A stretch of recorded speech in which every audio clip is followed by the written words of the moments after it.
Carnelia. Chapter 1. The Imperial Chronicle. I stood there, upright in front of the revolving door, scuffing the heels of my boots against the ground. Pulling slightly on the collar of my trench coat, I dropped my chin and gazed at my partial reflection in the curved glass. Aside from my short-cropped hair, I wore a modest-looking, double-breasted leather raincoat and a pair of special order, steel-reinforced boots, both of which, at first glance, appeared to be the most common of common apparel. Yet, they were, in fact, much more than a naked eye could detect. My ordinary, average appearance, it was of just as much importance today as it had been on any other day in times past. Not far off, the sound of footfalls echoed rhythmically, like the steady beat of a pendulum swinging back and forth, as the throngs of those coming and going moved quickly along the cobblestone avenue, enveloped and tinged silver by the morning mist. At times, the calling voice of a street peddler disrupted the steady flow, but as soon as the hawking cry faded away, it would resume its course. Each morning that I found myself setting foot in the Imperial City, I also found my surroundings to be unchanged and stained by the same somber tone of gray. Snatching up a magazine from the underarm of a street vendor, I tossed a few mirror into the left hand poised expectantly behind his back. The Imperial Chronicle. The magazine I read so often that even the ink bleeds were familiar.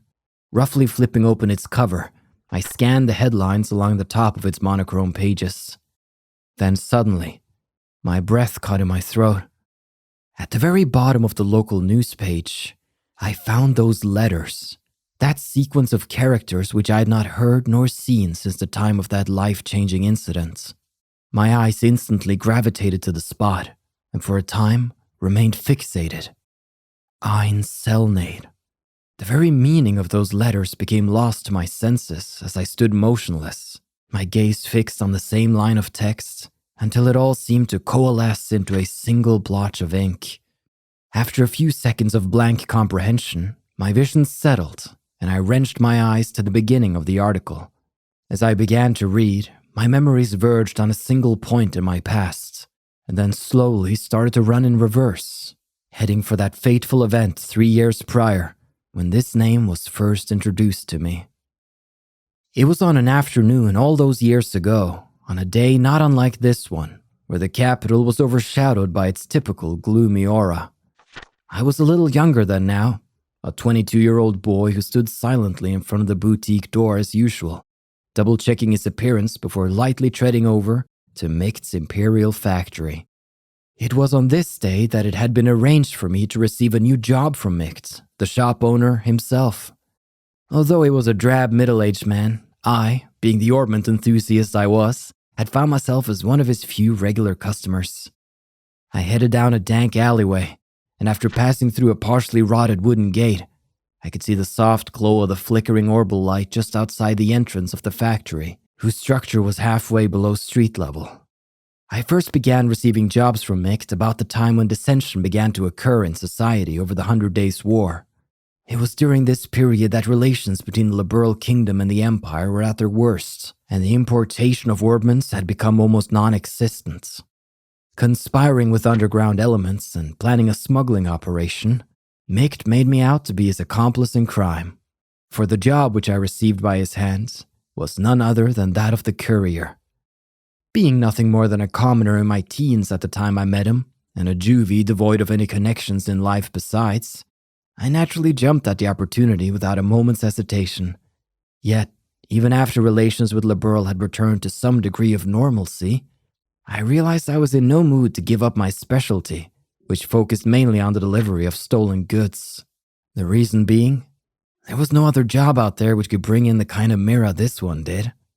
With an unrefined and inconspicuous appearance, I had countless times before hidden items of various sorts in my hat and trousers, and made my way hither and thither between the borders of these neighboring nations.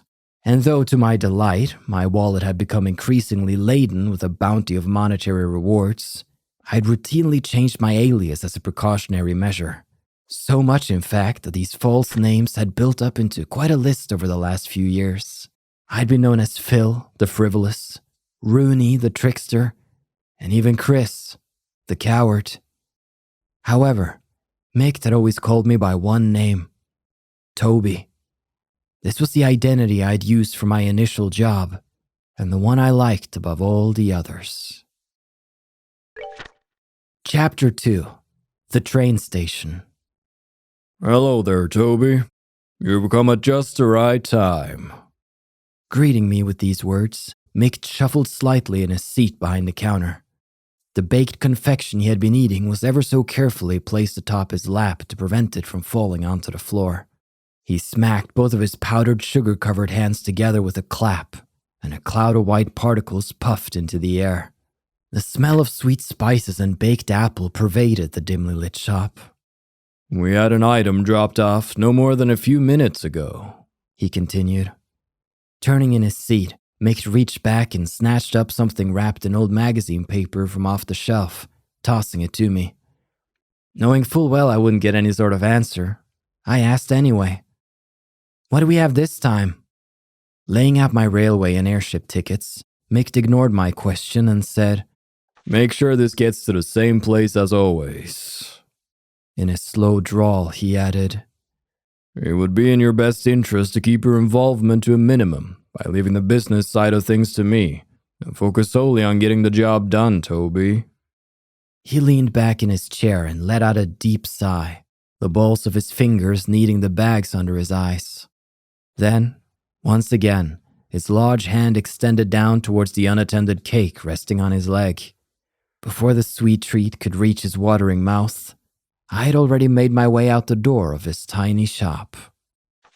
As I walked, the waste paper bundle package bounced around inside the folds of my bag. By the feel of its shape and weight as it beat steadily against my side, I concluded that the object in my possession was probably just more swag. It didn't make me nervous not to know what it was that I was carrying, for I had done this type of job many times before, and no matter what kind of trouble I found myself wrapped up in, I'd always somehow managed to come out unscathed. In truth, my experience on the job had made me tough, and I'd become well-versed in the art of orbital magic. So it was that when I laid eyes on that rough-looking trio at the station, I felt no more knots of uneasiness in the pit of my stomach than was necessary for someone of my abilities. The platform for the train bound for Liberl was abustle with passengers awaiting its eventual arrival. Seeing that the benches were so crammed full of people that they could have very well have been a tin of packed sardines, I resigned myself to standing near the entrance as I patiently waited for the train to come in. Twisting my body in order to move the bag to my other shoulder, I noticed the figures of two men. Heads bent together and conversing in an inaudible tone, they stood just beyond the ticket gate, right about where the horse head of the imperial emblem lay embedded in the ground in a grand mosaic of tiles. After a short interim, another man approached and joined in on the conversation. From my own perspective, this was one ragtag group I most certainly couldn't have given a passing grade to based on looks. All three were extremely well built and sported the same haircut. To put it mildly, they stuck out in the crowd like a bunch of sore thumbs. Making sure to avoid eye contact with them as they glanced in my direction, I slung my bag back onto my shoulder and ever so calmly reached my hand into my pocket and ran the tips of my fingers across the surface of my orbments. A woman's voice reverberated within the walls of the station, notifying the passengers that the train had arrived. The low rumble of an orbital engine could be felt in the distance, and after a few moments, a large vehicle was seen rolling up on the shoulder. I muttered to myself, "All is well," but the sound of my voice was drowned out by the din of the massive machine. Brakes screeched, and a flash of black light reflected off the surface of the giant iron beast as it came sliding in across the rails. The immense vibration in the air emanating from the moving locomotive at its epicenter let me know that the orbital engine had been put into full reverse in order to decelerate and bring the train to a grinding halt. While being shoved to and fro by the waves of impatient travelers flooding out of the waiting area, I was swept towards one door of a passenger car. As we passed by the conductor, I caught another glimpse of the ticket gate. The men who were once there were now gone, and the only thing that remained was the profile of the horse made of glossy tiles, glaring back at me in a shade of deep crimson. Chapter 3. Representative of the Septian Church. The train barreled on, almost flying through the thick veil of fog. Droplets of water splattered against the window glass, extending out like transparent veins, and continued to wriggle back and forth under the pressure of the swiftly passing wind. Placing the temple of my head against the glass, I stared blankly down at the tickets in my hands and rubbed the two of them together between my fingers. I would be traveling by train to the border city, far south of its imperial cousin, and then to reach the Liberal Kingdom, I would have to transfer to an airship. Both of my tickets were first class, but not the highest-end seats available. The passenger car was nearly at full capacity, but for some peculiar reason, nobody had seated themselves in the space next to mine. As I mused about the empty seat, it occurred to me that Mick may have purchased a spot ahead of time, leaving it vacant on purpose. There was no doubt in my mind that he was being paid handsomely to make sure this job was done, and done well. "Will you be traveling to the Liberal Kingdom, sir?" Right around the time my trip on the rails had passed its halfway mark, I was met with this sudden question and set up with a start. My eyes searched for the one who asked it. There, standing in the aisle, was a single woman with a radiant complexion, beaming down at me. She wore a coat with overlapping buckles secured slightly above her breast, and appeared to be in her mid-30s. Gingerly bending her knees and pointing her finger at the empty seat beside me, she asked, "Do you mind?" With a tilt of her head, she indicated the rear of the passenger car, where swirling smoke saturated the air, and softly muttered, "The smell from the tobacco smoke is just dreadful." Wordlessly, I nodded and dragged my bag from its place on the floor, moving it over by the window to the opposite side of my feet. The woman expressed her thanks and delicately sat herself down in the seat next to mine.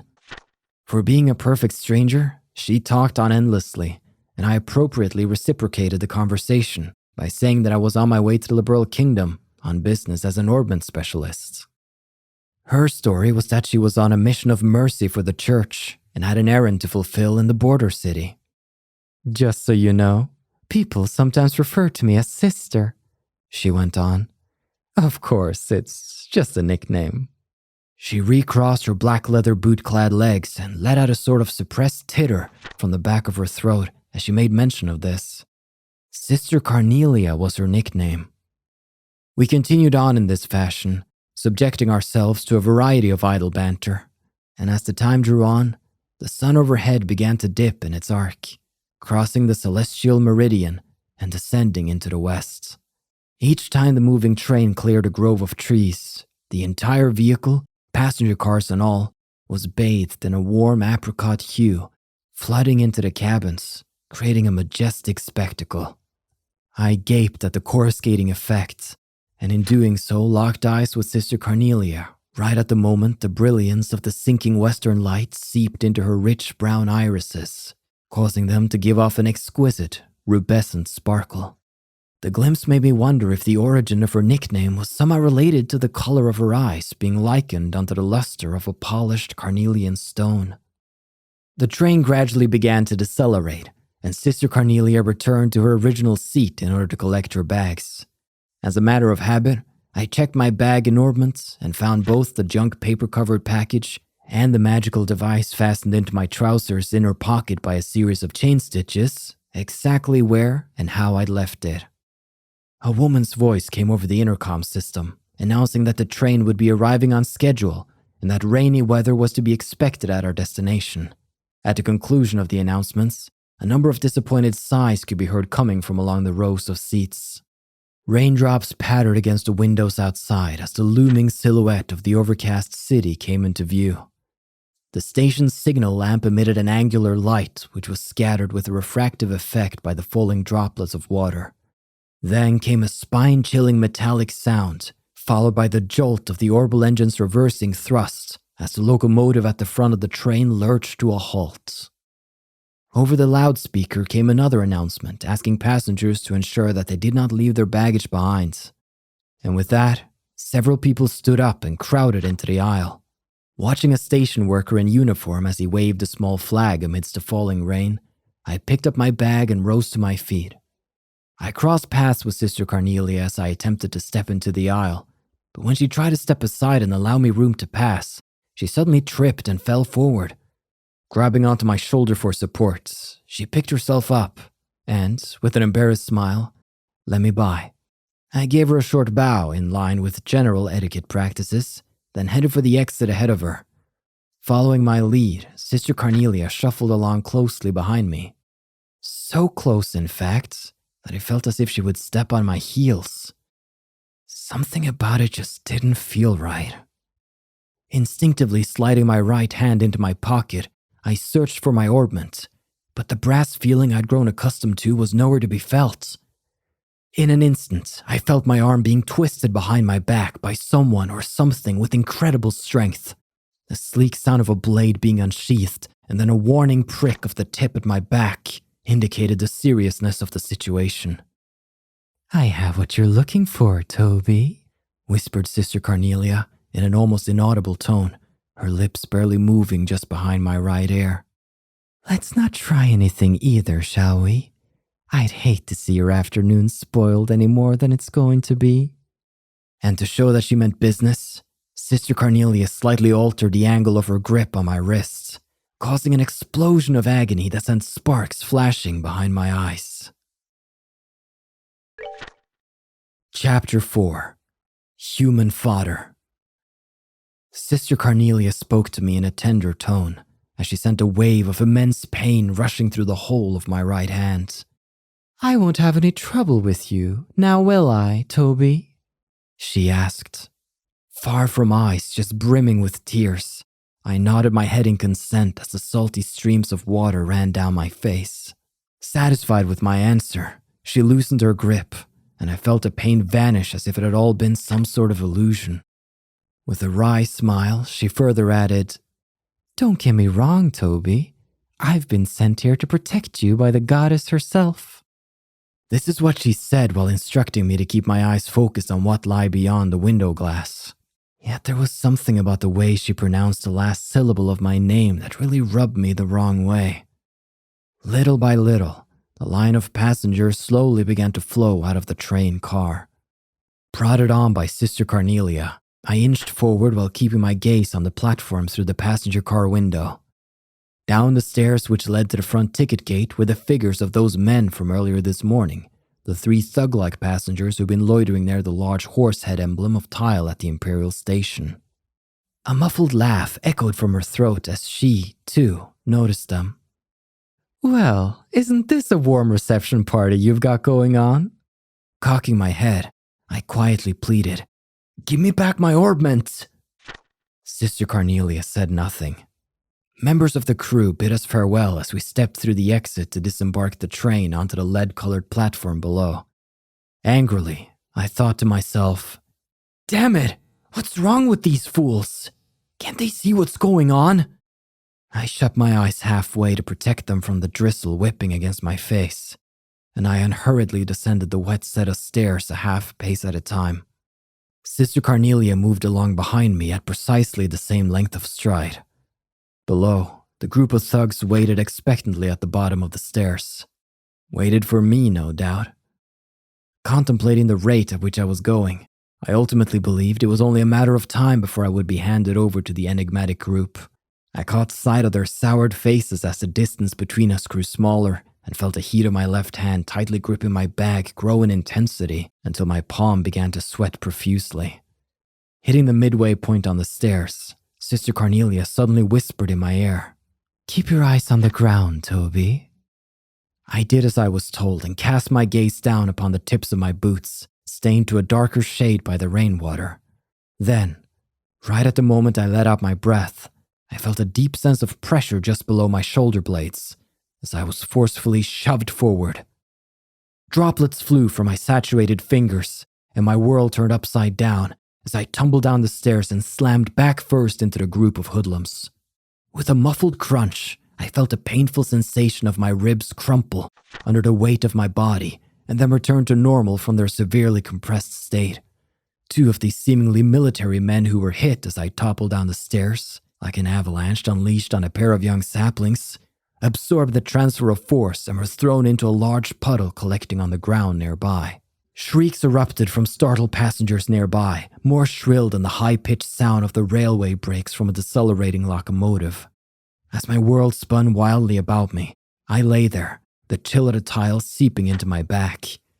With a concerted effort, I rolled my eyes to the left, where my arm remained in an outstretched state. By some act of the goddess, I'd managed to keep my tight 5-finger grip on the bag I'd been carrying. In an effort to get up, I slid into a prostrate position, keeping my chin in contact with the ground. Making a low visual sweep of the vicinity as if my life depended on it, I noticed the military-like physiques of the men had vanished from view. The only figure I saw standing above me now on the platform was that of Sister Carnelia. And on her shoulder, as if she were merely hefting a sack of grain, was one of the men. Turning in the direction where the train sat in its motionless state, she lobbed the unfortunate man down onto a set of empty rail tracks below. By this time, I'd risen to one knee while keeping the other planted firmly on the ground in a half-standing position. The world in front of me was still swaying, undulating in my wavering eyesight. My head slowly rocked back and forth with it as the double vision of Sister Carnelia's boots approached me. Then, with a strong grip, she tugged on my hands. For some strange reason or another, when she did this, I failed to notice the unpleasant feeling that her hand wrapped tightly around mine brought. "Let's go, Toby," she instructed in an authoritative voice. Nearly dragging me, she pulled me to my feet, and before long, we were hightailing it out of there. The onlookers made quite a commotion as they moved hastily out of the way, in a determined attempt not to be caught up in the middle of our flight path. The bag in my left hand swung helplessly, knocking against my thigh. After clearing the ticket gate, Sister Carnelia finally let go of my hands, but a sickening, slippery sensation came with it. Looking over at her, I realized that the stomach-churning, slimy feeling on my hand had come from the bright red blood which stained both of hers. I peered back over my shoulder in the direction of the platform as I continued to run, but the figures of those 3 men who had been waiting for me at the station were nowhere to be found. Chapter 5. Emissary of the Sabbath. I sat staring at a partially melted lump of butter on a stack of cold pancakes. Picking up a fork, I poked at them, and after turning the top one over, I daubed the milky yellow substance between the rubbery layers. In doing so, my interest in what sat atop my plate faded to nil. A hanging lamp dangled overhead, making a sporadic buzzing sound as its honey-colored light flickered, creating jittery shadows and distorting my vision within the inn. The pouring rain outside didn't appear as if it would let up anytime soon either. Bringing my face closer to the window, I peered through the film of water flowing down the outside of the glass as I tried to make out the dimly lit avenue. Although the station house sat right at the end of the road from where we were lodged, all that was visible was the side of the structure, obscured by a shadow which prevented me from being able to see the platform. "There's nothing to be worried about," said Sister Carnelia as she returned, wiping her hands with a handkerchief as white as newly driven snow. Stretching the square strip of cloth out, she sat down and placed it neatly on her lap like a napkin. Then, in a reassuring tone, she added, "We've seen the last of them for a while." Watching the tips of her fingers move as she smoothed out the wrinkles in the piece of fabric resting on her legs, I was hit with a sudden flashback, reviving the awful sight and coppery scent of the sticky blood which had covered those hands not more than a few hours before. "How can you be so certain?" I asked, still having more than a few reservations. "Because that's how these types of crime syndicates work," she replied, clearly seeming to know all the answers. The waiter came and set a plate in front of Sister Carnelia with a soft clink as the base of the glassy dish tapped lightly against the hard surface of the table. After scooting the meat-laden porcelain plate closer to her, she licked off the sauce now covering the tips of her fingers in an almost sensual way. Sickened by the bloody image already in my mind, and now the sauce, I tossed my fork aside and leaned heavily back in my chair. The city outside began to fade into shades of gray, and by the time Sister Carnelia was finished tucking away her steak, it had completely sunk into the darkness of night. I questioned her again. How can you be so certain that no one will come after us? Using a piece of black-crusted bread to wipe up the last drops of sauce, she answered, Because that's how they function. One unit consists of 3 people. Then, as if remembering something else important, she added, That group that was after you, they're a Jaeger Corps. Upon hearing this, I recalled seeing some of those men at the landing port some time ago. Only the most renowned and skilled of mercenary groups have the honor of calling themselves a Jaeger Corps, or at least that's what Mikta told me about them. They were soldiers of fortune who were said to relentlessly follow the flow of Mira wherever that happened to lead, and they would stop at nothing to get at it, even if it meant spilling blood. Warhawks, mercenaries without borders, and a group never to get involved with, is what Mikta often had a habit of saying about them. Instinctively, I slid my foot forward and checked the location of my bag with the tip of it. It's quite simple, really, Sister Carnelia explained as she reached for her dessert. You, Toby, are carrying something that's apparently got a lot of people on edge, and someone's hired a Jaeger Corps to take you out. But it's not me they're after. It's what I'm carrying. It's all the same, she retorted as she gulped down her cup of tea in a single breath. They're going to kill the courier before they even think about searching the contents of his bag. A butcher kills a cow before someone grills the steak, not the other way around. Lecturing me all the while, Sister Carnelia took a glossy tallow-handled knife in hand and sliced into her apple pie. The powdered sugar sprinkled on the flaky crust danced under the golden light. I felt a stabbing pain of guilt race through me, just above my gut. Unexpectedly, I began to think about what Mikt could be doing at the moment, but my short period of rumination was cut short when I saw Sister Carnelia's hand stop cold. Glaring into the darkness, eyes focused and intent like a hunting dog's, she tossed something shiny onto the table and eventually rose to her feet. There it was, my orbment. Where are you going? Without pausing to answer my question, Sister Carnelia expeditiously fastened the buckle of her coat. You've got good taste, Toby. One at a time, she set her heels on the chair and tightened her bootlaces. Using the full capabilities of that orbment is no small feat. I think even most bracers would be in for a real surprise if push came to shove with you in the ring. Growing ever more impatient, I asked again, So, where is it exactly that you're going? That's none of your concern, came the answer. Suffice it to say, I will be seeing you again on the morrow. And with that, Sister Carnelia disappeared through the door of the women's restroom. As if exchanging places, 2 other men entered the restaurant. They walked directly to the table at which I sat and stood before me. Flashing the emblem on his chest, and without making any sort of eye contact, one of the men said, We're with the Bracer Guilds. I apologize for disturbing you in the middle of your evening meal, but you'll need to come with us.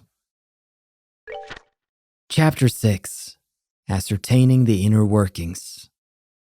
My orbment, emptied bag, and package wrapped in old magazine paper were laid out neatly on the table in front of me.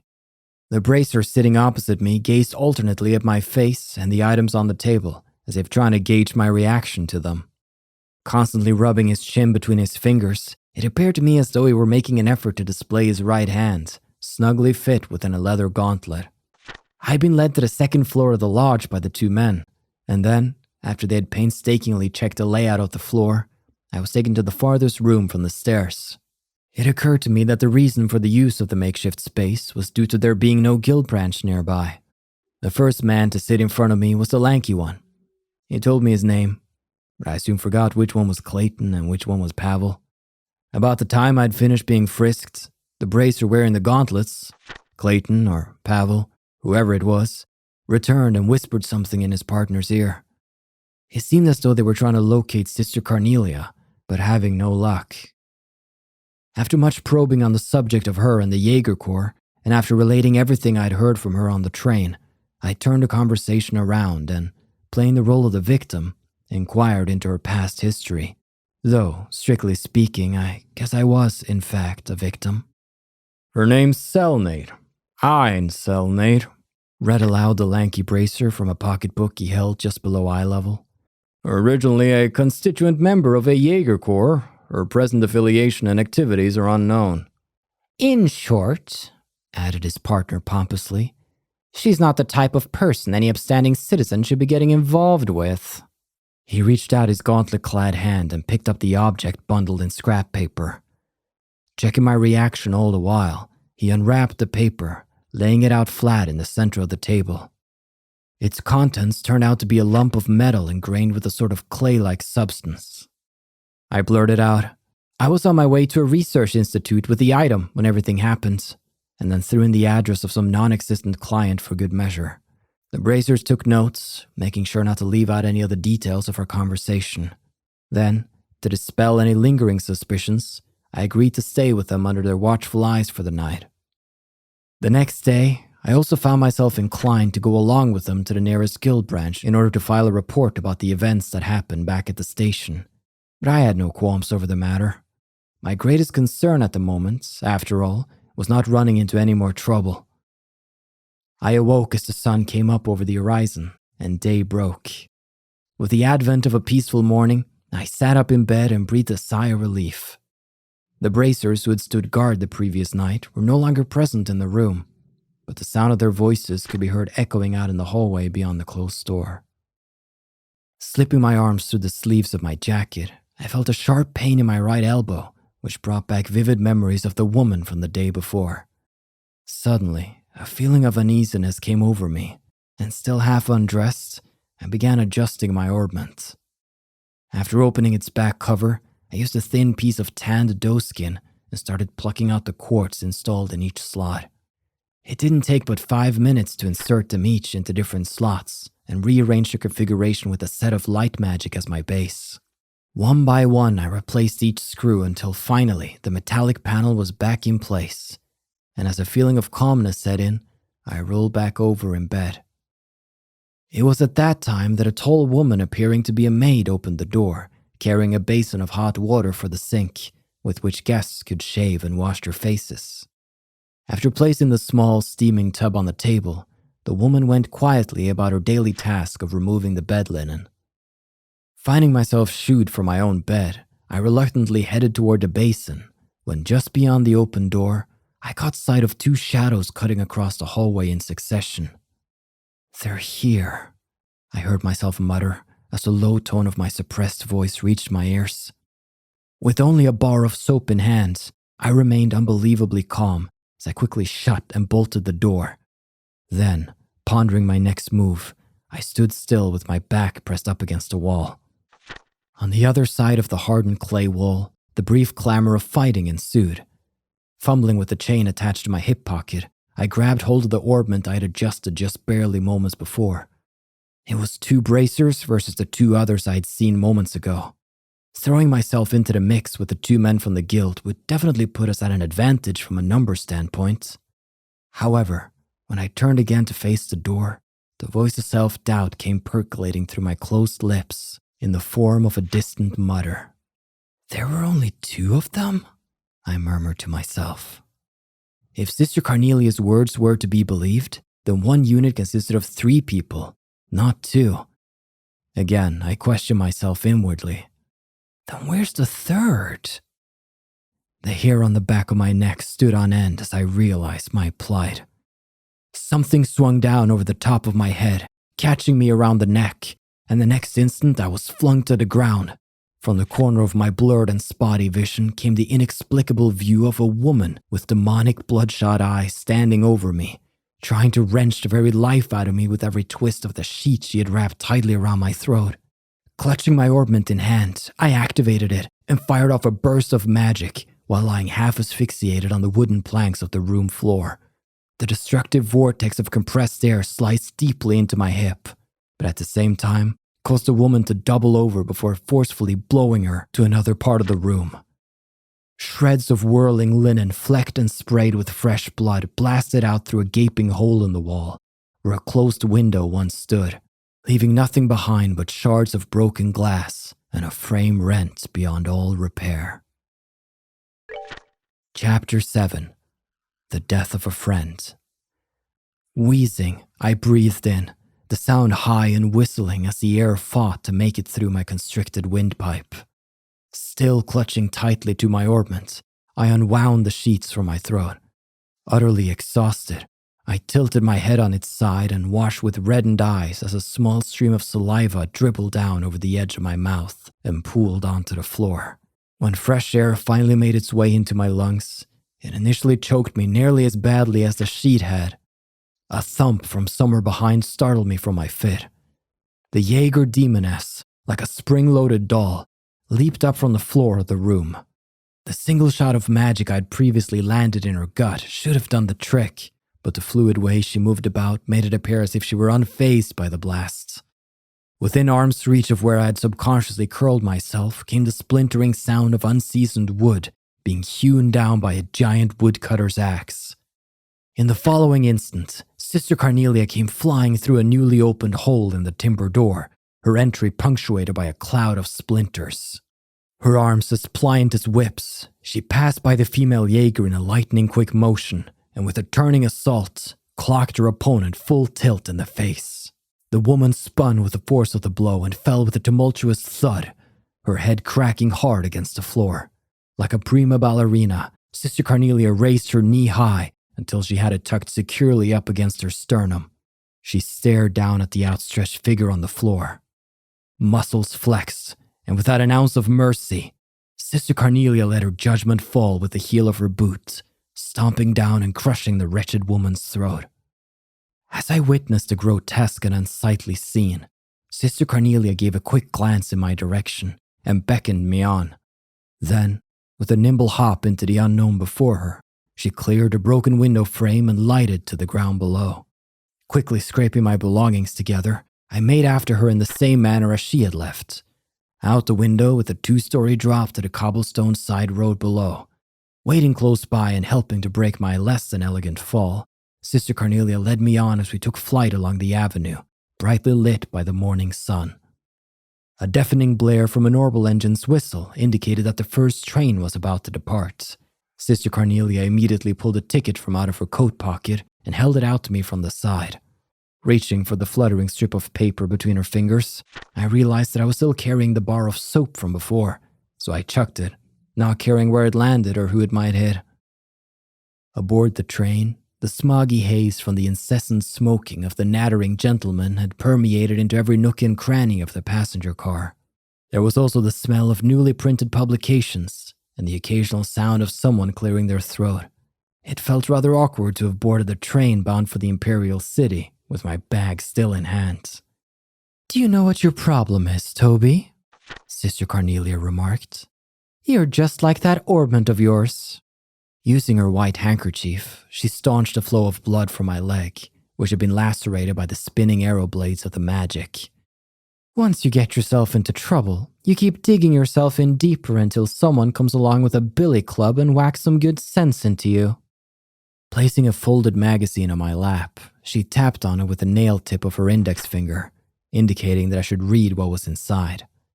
It was a copy of the Imperial Chronicle, which had been published just that morning. A several-lined article, buried pages behind more titillating news, told of the suspicious death of one orbital factory owner somewhere within the capital. This was the first time I'd ever become aware of Mict's real age. Sister Carnelia continued her lecture as she mercilessly upbraided me for my reckless behavior. "You missed being caught up in all of this by a hair's breadth," she informed me coolly.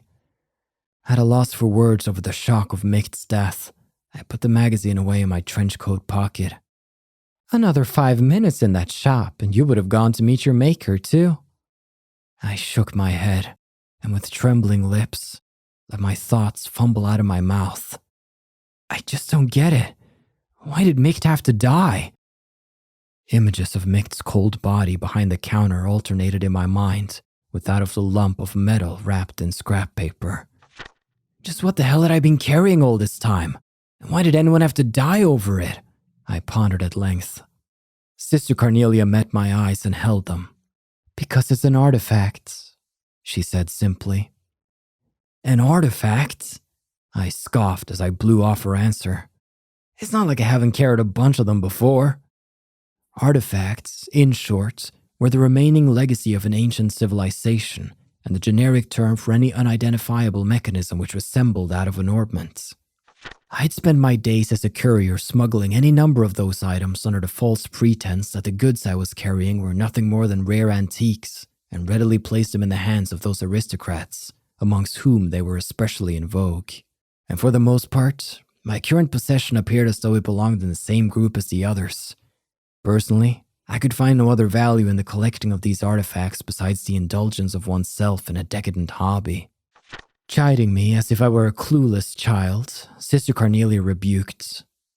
"You're wrong, Toby. This one's much different than the others." After a moment's pause, she added, "It's alive." Unable to grasp what she meant, I looked at her with a questioning expression on my face. Sister Carnelia tried again.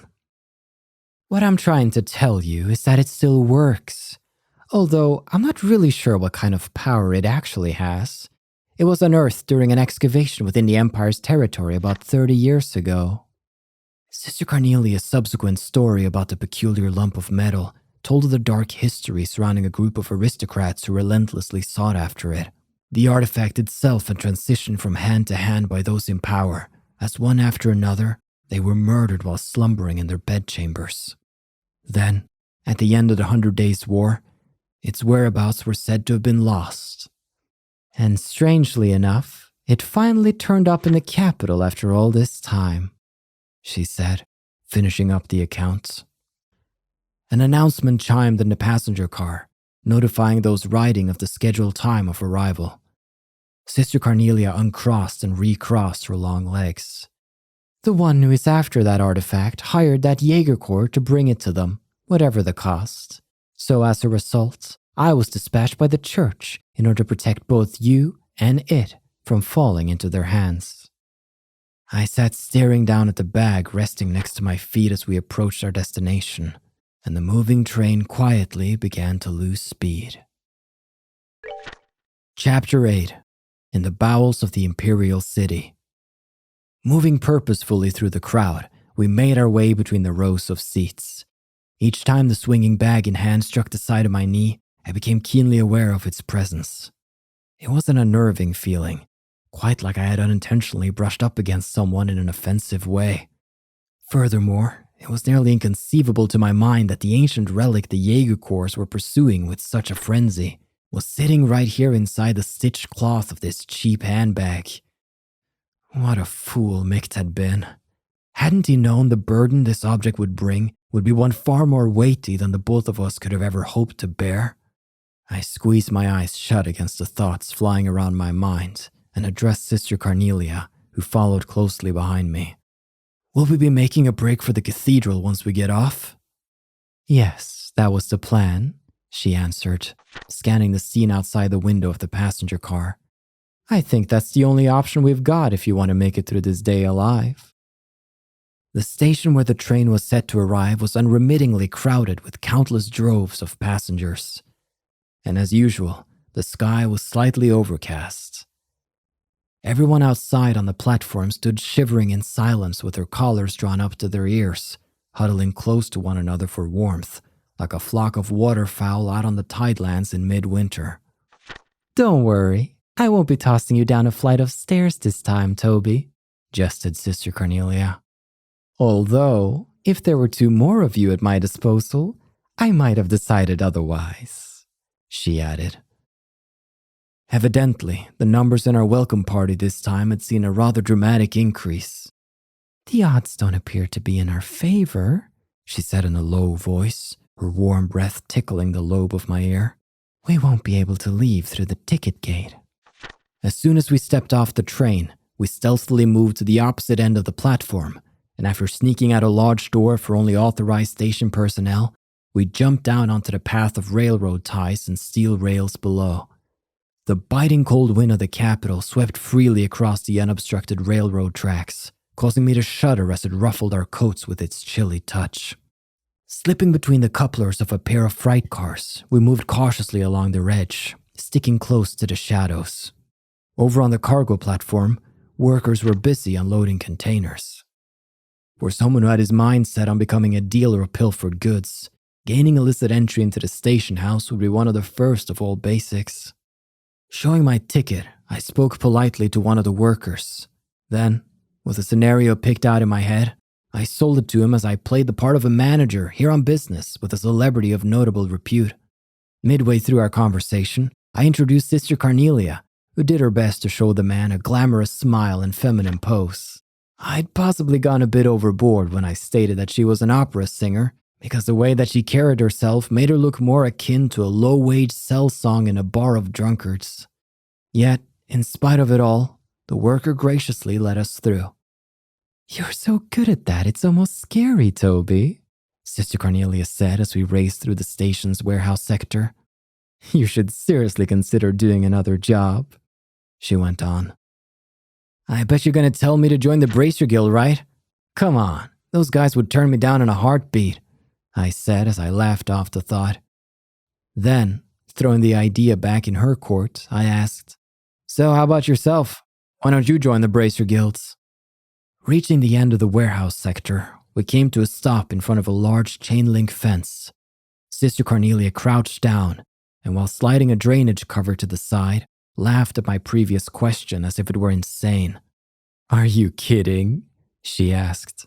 "They'd gun me down the second I set foot into one of their branches." The winding, narrow stone tunnels, like the one we were in, ran everywhere beneath the capital. We crawled along as the light shining down through the drainage grates on the side of the large road above us illuminated the way like a trail of flickering orbital lampposts. The feet of those walking along the avenue passed right by where we were, but not a single person noticed us scraping our way along below them. And for some strange reason or another, the world just beyond the thin flagstone-paved road appeared so dazzling in my eyes. Yet, the Jaeger Corps, loss of the artifact in hands, and a senseless sudden death, all of which had never crossed my mind before, lay in wait for me dared I to venture into the open world above. As we pressed on, I began to think that the small round tunnel which we were crawling through would run on forever, when finally it merged with a high-ceilinged sewer surrounded by walls of countless blocks of chiseled stone. "We'll go through here and make our way over to where the cathedral is located," Sister Carnelia insisted. Raising one brow, she pointed her finger upward. "It's a lot safer down here than it is up there." "That's fine and all, but what are we going to do if it gets attacked?" Sister Carnelia grabbed my hand, and with that, stepped into the muddy darkness beyond. "Don't worry, Toby," she reassured me. "Faith isn't the only thing supporting the church." Chapter 9. Carnelia. The flicker of dying orbital lamps mounted at equidistant lengths along the sewer walls sent thin streaks of light across the surface of the rippling flow of filthy sewage. Passing in front of these one by one, Sister Carnelia sped down the stone sidewalk as the sound of her body cutting through the racing tunnel winds trailed out behind her. Panting and out of breath, I continued to move my feet toward the darkness which lay before me as I chased after Sister Carnelia's flickering shadow. Wayworn, yet without a moment of repose, we headed unrelentingly with our sights set on the cathedral of the Septian Church. We moved swiftly across the moss-covered stone pavements, the clacking of our heels echoing in the dimly lit underground. Above ground, the walking distance on the city roads from the railway station to the cathedral was about 3 blocks. If we made our way up through the drainage ditch just beyond the sluice gate, we would find ourselves in the public square outside the massive sanctuary. Up ahead, the light of another orbital lamp came into view. Turning her head in my direction, and without a word, Sister Carnelia extended her right hand outward in a wide motion, indicating that we would be turning that way at the next corner. Then, as if preparing for something, she rolled both her shoulders in a grinding motion and relieved the last of her tension with a pop of the neck. It seemed to me as though she knew all too well what was lurking within the tenebrous conduit ahead. Under the unsteady and sporadic coruscation of light, the body of Sister Carnelia surged around the corner and disappeared from view. 1, 2, 3 went the walloping echoes, followed by the sound of something being rolled into the channel of filthy sludge. As I turned the corner, The first things which leapt into my sight were the contorted figures of two men on the ground, whom I barely missed treading on. Sister Carnelia, who was by this time several steps ahead, continued to run at her usual pace, as if nothing had happened during the preceding seconds. "It's Carnelia!" came an angry, but noticeably wavering voice from behind.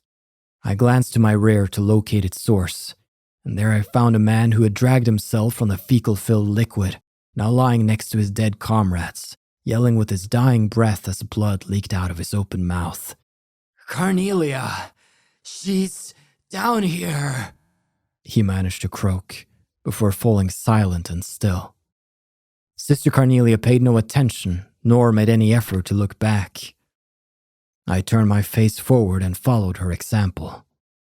The walls of the conduit leading directly to the sluice gate squared out into an ominous mouth of darkness, seemingly waiting for its next unsuspecting meal. Sister Carnelia gradually slowed her pace to match mine, as I had by this time become completely exhausted and out of breath. "It looks like these guys are dead serious about getting their hands on that item this time," she said as she focused her eyes on the darkness before us. "So were those men old friends of yours or something?" I inquired. Sister Carnelia turned to face me with her darkened scarlet eyes. "Is that what you heard from those bracers the other day?" she asked. I nodded my head and questioned her no further. With head slightly turned down, I forced myself onward, eyes fixed on tips of my boots. Unexpectedly, Sister Carnelia opened her mouth and said, "Do you remember that woman you had a run-in with back at the inn?" I nodded slightly. "The whole reason I gave up my life as a mercenary is because I didn't want to meet a tragic end like that," she continued. "A life of no meaning, forgotten by all." I looked up at Sister Carnelia and, seeing a slight show of emotion in the side of her face, heard her repeat the same line of words a few times more before finishing her thought. "If I'm going to cash in my life's chips, then I think it's best that I fight for something worth fighting for. At least that way, I'd be able to leave a legacy of my existence behind." Taking in her words, I ran steadily beside her as I felt a sense of nondescript apprehension slowly begin to creep over me. During the short intervals between breaths, it suddenly seemed as if I were hearing the faint sound of sloshing water from behind, which caused me to prick up my ears and turn my head in its direction. "So you noticed it too, huh, Toby?" Sister Carnelia slowed her step until finally coming to a complete stop. "They've blockaded us from behind, so there's no turning back now," she said, the direness of our situation heavy in her voice. We had arrived at an intersection where the conduit we were in and another crossed paths, and just beyond the wide, fetid flow of sewage water before us, I could see the dimly lit sluice gate. I placed my back against the damp bricks of the nearest wall, and for a moment, tried to catch my breath. "They're probably lying in wait for us," Sister Carnelia assessed stolidly, after glaring across the flowing sewage of the merged channels, and then turning her head to the rear and narrowing her eyes again. "And unfortunately, this time, we won't be able to circumvent them." With a sound of composure revealing her utmost resolve, Sister Carnelia took in a few deep breaths.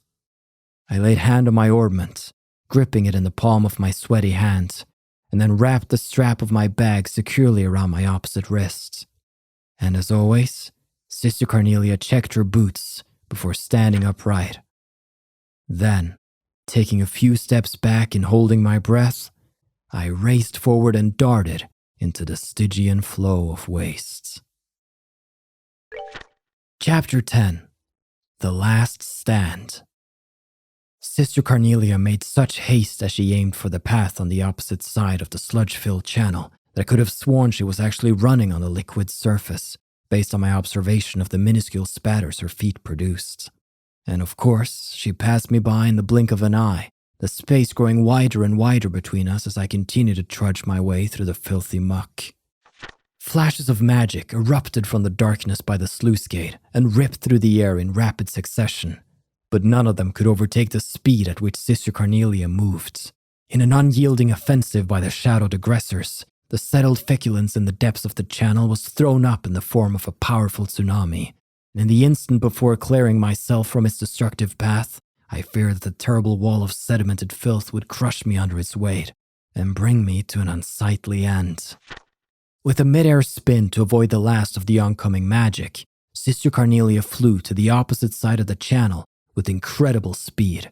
Hurdling the wall of piled-up sandbags behind which the attackers took cover, she whirled her arms in a ferocious onslaught.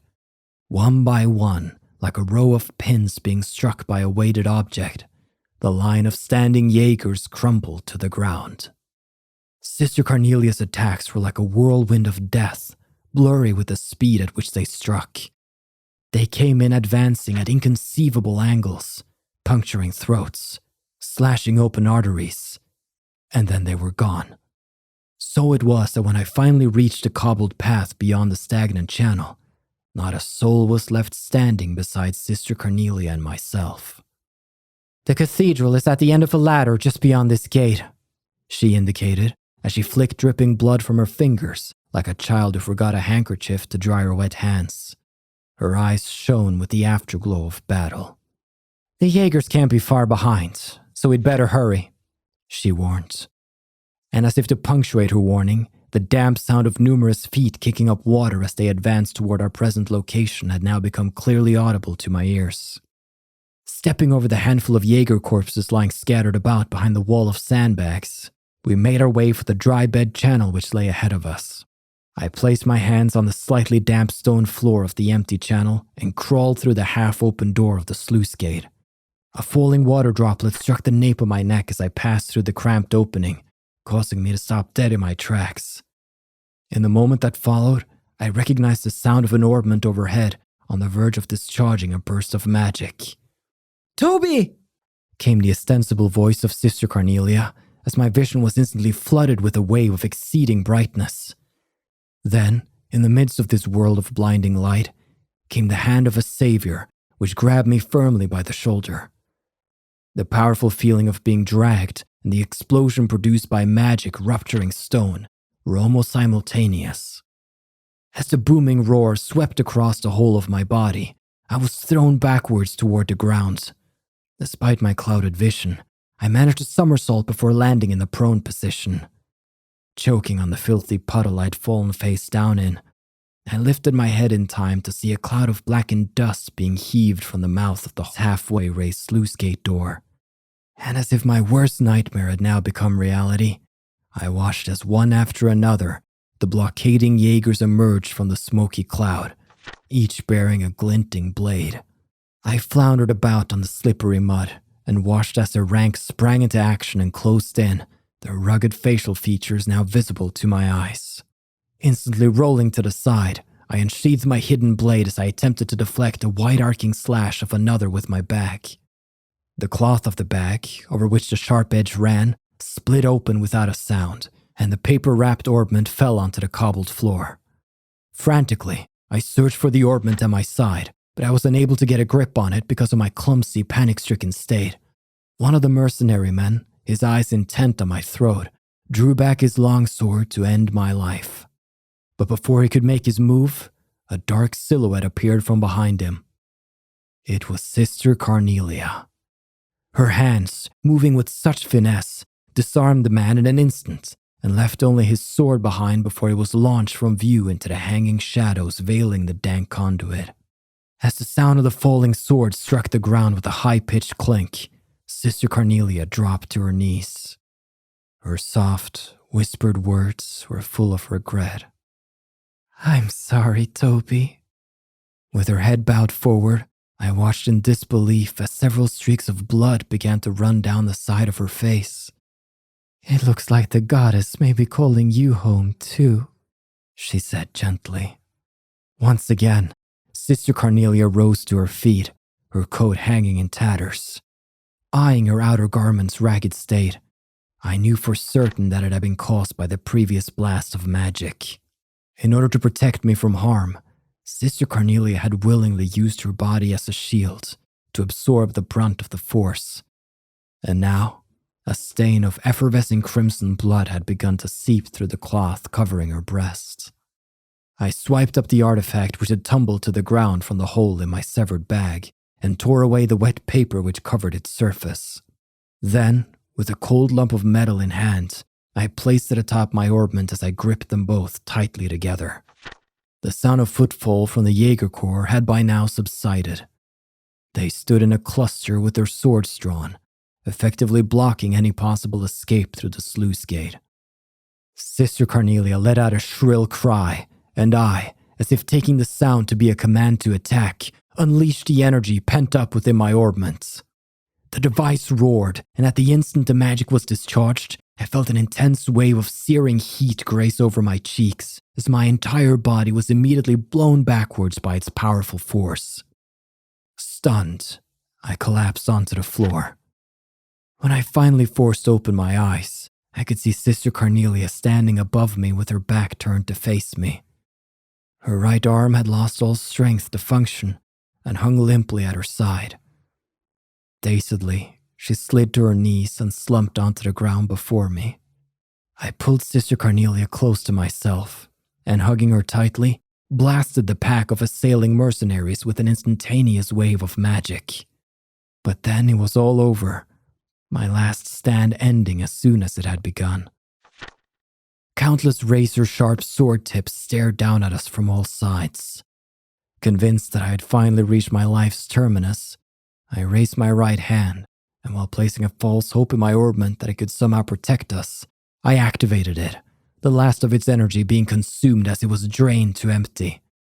Whirling arrow blades spun around us as I closed my eyes and accepted my fate.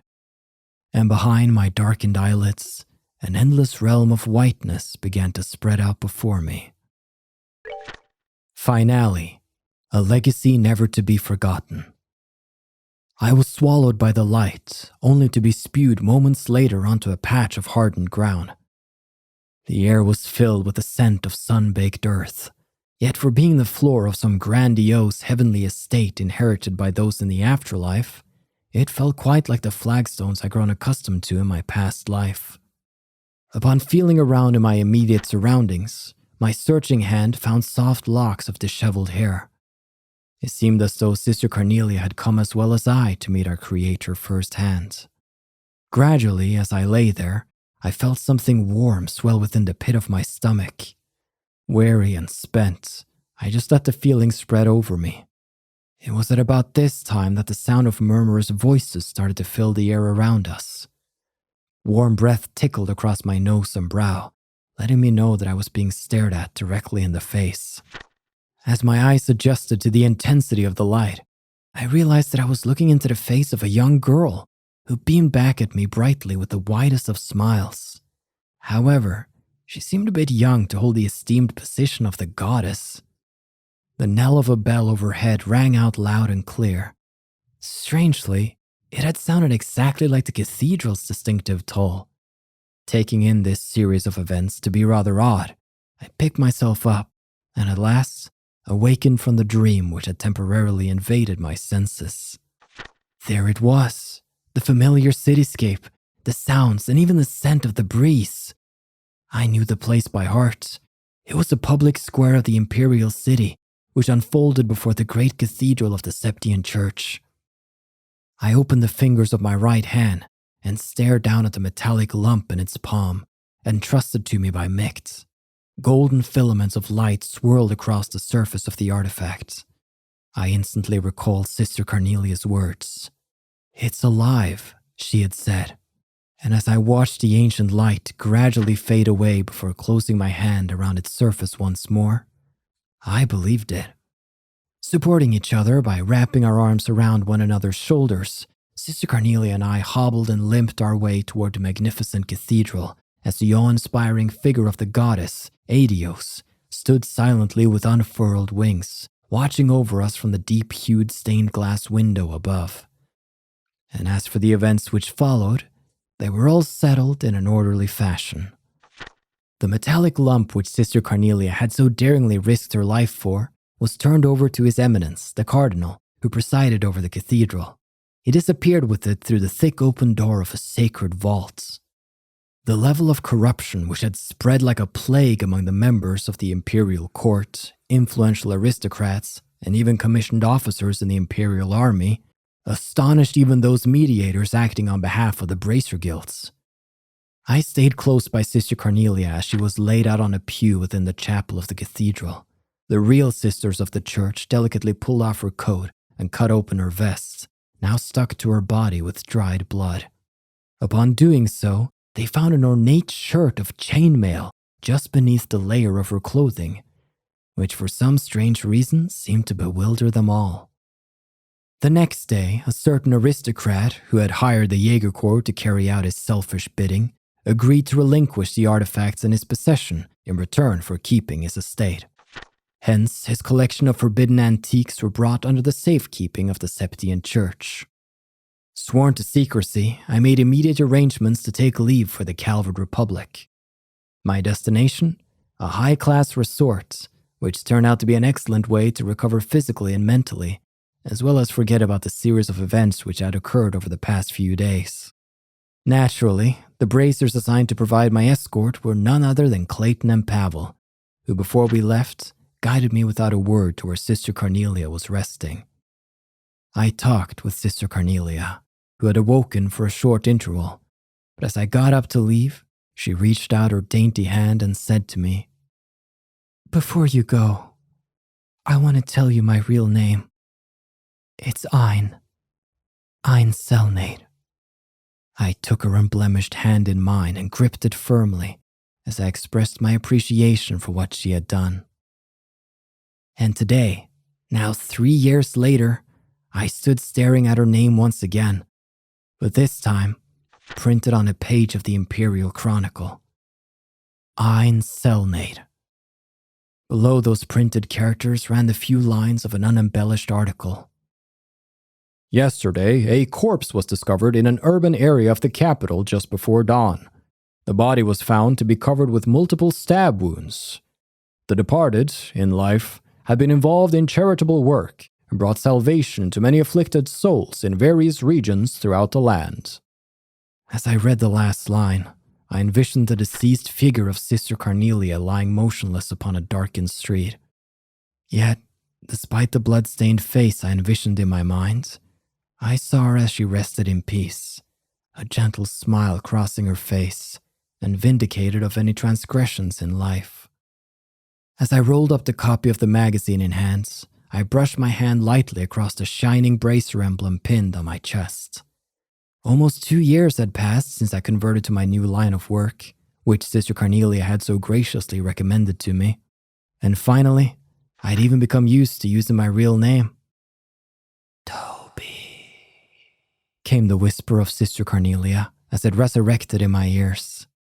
Now only known as Toby, I pressed my forehead up against the cold, clouded window of the passenger car, the refulgent eyes of Sister Carnelia shining brightly like a carnelian stone, forever ingrained in my memory. In my mind's eye, I watched as her coat sleeves trailed out behind her, and she dashed away into the darkness of my memories. Opening my eyes, I gazed out through the window glass. And there, I saw the bleeding, rouge-colored illumination of the Imperial City as it faded away beneath the heavy, white fog. The end.